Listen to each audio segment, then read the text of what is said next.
It's the end of the world as we know it. Hi, Kevin Blanch. I want to talk about not the end, I want to talk about the beginning.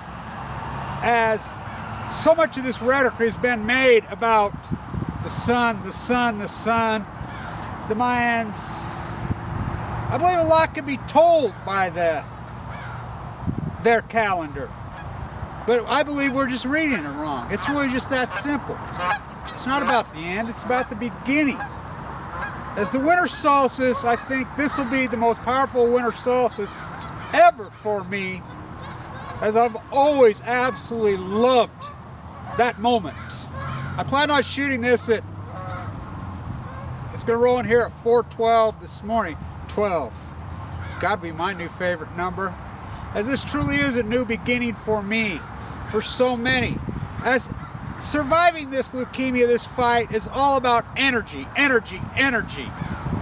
Not literally, figuratively, in the real context of life. As nuclear energy. Really, what is life? What is energy? As it is nuclear fallout man-made, as we try to replace what Mother Earth has always told us. Mother Earth is always the answer. The moon, the stars, the earth has always told us everything. We just refuse to listen. We refuse to listen as it was not the end. It is the beginning. That's what there are new beginnings. And I believe the Sandy Hook tragedy, by the way, one of those little girls was being buried here on the solstice in this town, yes. I believe that will be a pivotal moment in the Obama presidency, in culture, as it's been said over and over. Culture's not about, as PBS has a new documentary coming out on the abolitionists. And he was so brilliant, and I'll toast these pags, I cannot wait, I cannot wait. Starts the 8th of January. It doesn't matter about laws. It does not matter. That's what my whole genre has been about. It's about popular opinion. It's about the way people think. It's about the masses, how they move. That's all that counts. That's all that's ever counted. As it is about a new beginning for me, as I was given 2 months to live a year ago, and the nuclear fallout nightmare, and people watch my videos for Fukushima, but they need to watch it more for the cancer, the fight. Because it's energy. I know what's kept me alive. I thought I knew then. And I look back on it when I got sick, my energy was being drained out of me. The theft of the election, this whole contemporarized lies as we went along, things were going with me, and my energy was being sucked out of me in my plaster career at the Hawk and Trial, my brilliant finance career. As my doctor, I got that good test, as you guys know, watch that video, said to me, Kevin, it's important that, yeah, you're still in the fight of your life every day. Is that my chances of living now are only 50-50, but it beats what they were before. You have to go on with your life. As you guys know, my whole life was really, I was working on this, my PhD study, my post-ignorance, my art movement, my big cultural movement. I'm an academia, I'm an intellect, I'm a writer. That's what I was doing. I'm a finance guy. A lot of people come to this video don't realize I was a finance professor. I'm an economics professor. I'm a U.S. economic historian. That's me. That's what I do. That's what I taught. I taught at the #1 MBA program right here, as I graduated from this brilliant thing. And I've been working on this book since 1998. I'm back to writing. That's what I'm doing every day with myself now. As she said, get back to doing what you do. Life. That's what we've forgotten in this country. We're caught up in this hyperbole, this ridiculous madness, as it really is the solstice.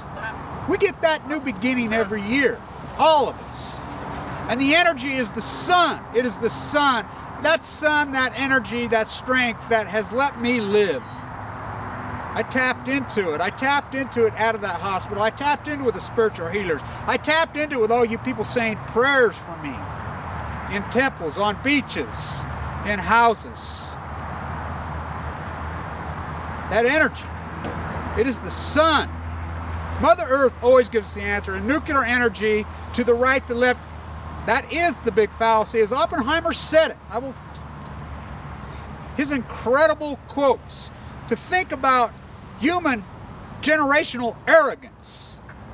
That is the definition. Is it the definition of religion? I love it how people come to me and say this. God says, God this. Jesus says it. Really? Really? I thought to bear false witness was the ultimate sin. Really? I'm a very spiritual person. Very spiritual. The definition of arrogance is nuclear energy, nuclear weapons. Oppenheimer, when they dropped in his own words, says it. Oh, it worked. They didn't know it was going to burn up the atmosphere and kill us all. They didn't know. They hypothesized that it was going to cause cancer to millions and millions, but they didn't care. They still did it. They did it anyway. It's the same with a nuclear plant. Oh, we could keep it contained. We could keep it contained. Who thinks about the next generation? How can we be so arrogant to know how the next generation thinks, acts, does what? Really? Really? We could hypothesize 100 years, 200, 500 years how people are going to be what? You think back of it. Were they able to do that then? No, they were wrong. As great artists, some of them hypothesized and told us. As Oppenheimer, Sokolov, Einstein, every one of them lived in gargantuous guilt. Rightfully so. Rightfully so. To think that we're arrogant and the nuclear industry is smarter than they are? You think the nuclear energy and these people and these scientists, these politicians that push this agenda for nuclear energy, you think they're smarter than Einstein, Sokolov, Oppenheimer? Oh, they're not. They're not. They're not. You're not. They said, all of them, every one of them, verbatim, this was a giant mistake. I wish I'd never done it. It was a giant mistake. We let as Oppenheimer,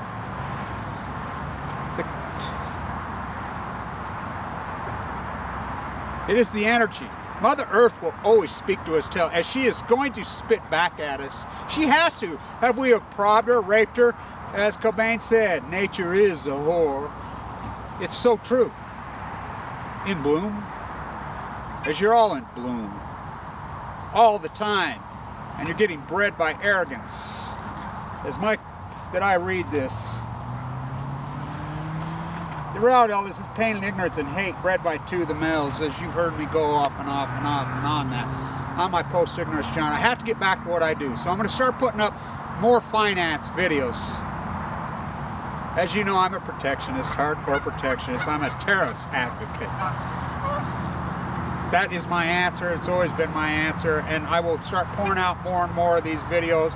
I'll get back to what it was I was doing before I got sick. As my daughter says, Kevin, you know it's so important that you get back to doing what you do.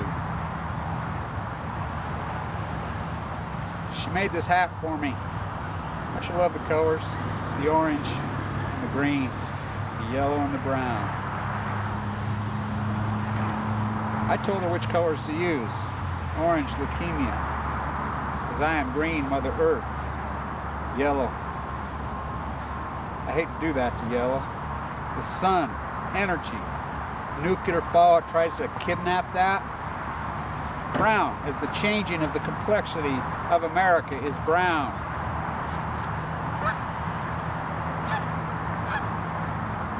Mother Earth has always given us the answers. Mother Earth is round.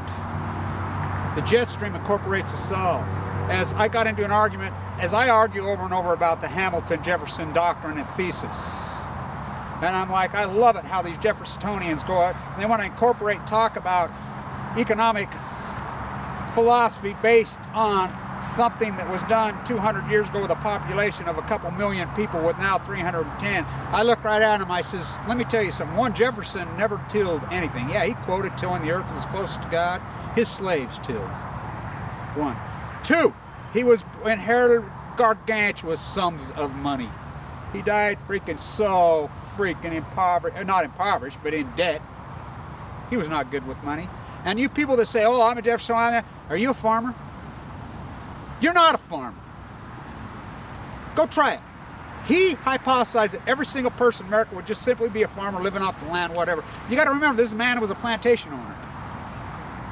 As Hamilton said, it is naive to think that our shores will not be attacked for our vast natural resources. It was tariffs that will protect us. For man are evil. They will poison, they will rape. If they could see 5 cents to be made, they will take it, because it is generational arrogance. They don't care about us. They don't care about their own family. They don't care about nothing. They are sick with greed. This day is so important.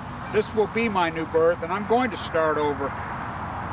It's not about the end. As they have fear-mongered you into, it's like the Y2K. You know, I was in Vegas on 2000. As everybody bailed out, the terrorism threats were down there. Oh, do I have a story about that night? Of course, it's not suitable for YouTube audiences. Wow. As now it's come out full circle, as I said in this book, that HSBC, back to the Bank of London, back to the royal family, funded the terrorists out of Saudi Arabia, 16 or 19, and oh, do I have a tale to tell on that? I'm going to tell it, because I've been working on this book since 1998. Back at it. I had it all ready for the publisher. As you guys know, I read the first chapter on the Battle of the Cement. I read it. But I had to rewrite it because it's all about cancer, because it trumps it all. But that doesn't mean I can't go back to my life and go back to living, which we all need to do. As that Sandy Hook, horrible, horrible, horrific. It's the most horrible thing I've ever heard of in my entire life, ever, ever. I equate it to the 1911 Shirtwaist Fire, which changed the world, which honestly changed America. As we've just backdoored that because we gave up protectionism, we gave up tariffs, we backdoored it. That exact same thing happened in Bangladesh. But that doesn't matter. They're brown and they're over there. I equate this to the Shirtwaist Fire. I think that horrific nightmare, and we are born again on the solstice of 2012, and the Mayans forecasted it. They didn't forecast the end.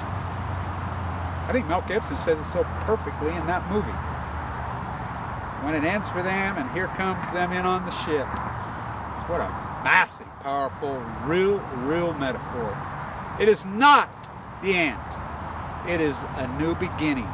A beginning of dealing with cancer, a beginning of survival. And I'm here to say one thing about surviving cancer. Is I have a long ways to go, but I'm alive. I've defied all the odds.